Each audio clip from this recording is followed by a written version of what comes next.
Thank you very much, Representative. First, let me thank the Pleasantville community for inviting us out this evening to have the opportunity to speak to you. I know, as many do, the history of this community and how politically involved its citizens are and concerned about their community and the city. I am Dwight Jefferson, and I'm running for City Controller.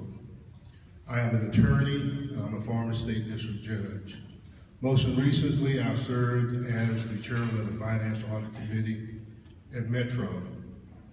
I like to bring some of the successes that we had in turning the finances of Metro around to the city of Houston. That starts first with financial transparency, so that you, the public, will have a clear picture of the city's finances. Secondly, it will be fiscally conservative oversight of the budget.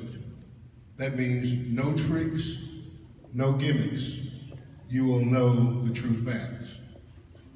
Next, it will be eliminating overregulation that impedes entrepreneurship and the ability of people to start businesses and have successful businesses in our city.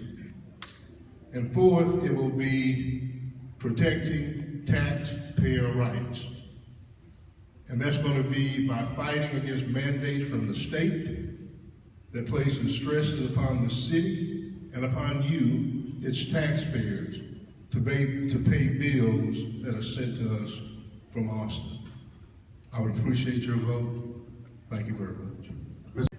The primary driver of the over $120 million projected budget deficit is pensions.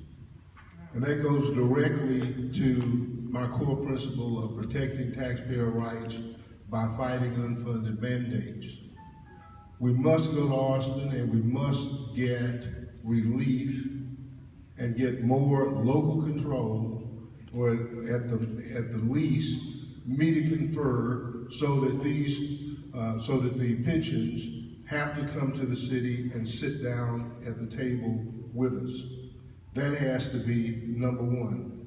We faced a similar issue at Metro during the time that I was on the board, and we were able to protect those people who were already there and who had been promised pensions, but we were able then to modify the system for new people coming on in order to make it sustainable for those coming in the future.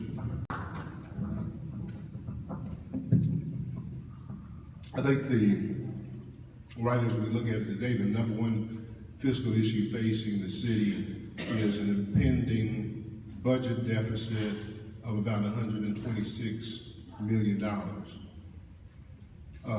I believe that in order to address that, we have to look both at controlling spending and how we can cut spending, and we also have to look at where we can find additional revenues.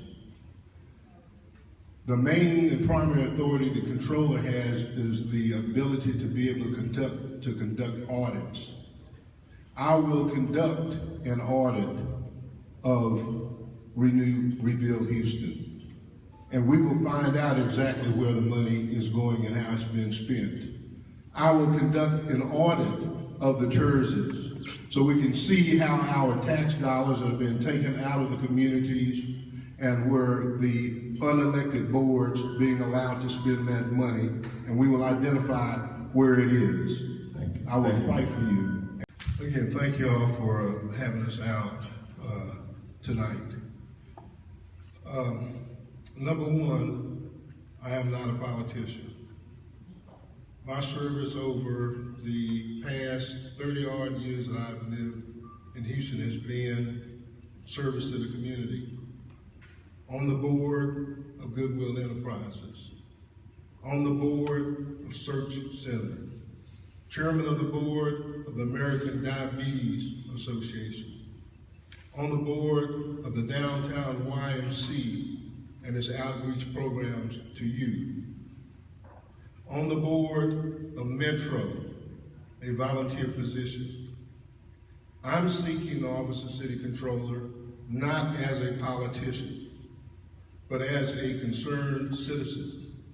If I did not have a record from the period of time that I served on Metro in helping to turn its finances around from a $40 million deficit when we arrived in 2010 to a $31 million surplus when I left the board 3 months ago, to an upgrade of our bond rating, to passing a referendum that would bring an additional $400 million to Metro, dedicated to its bus service and to retiring its debt, I would not be before you today.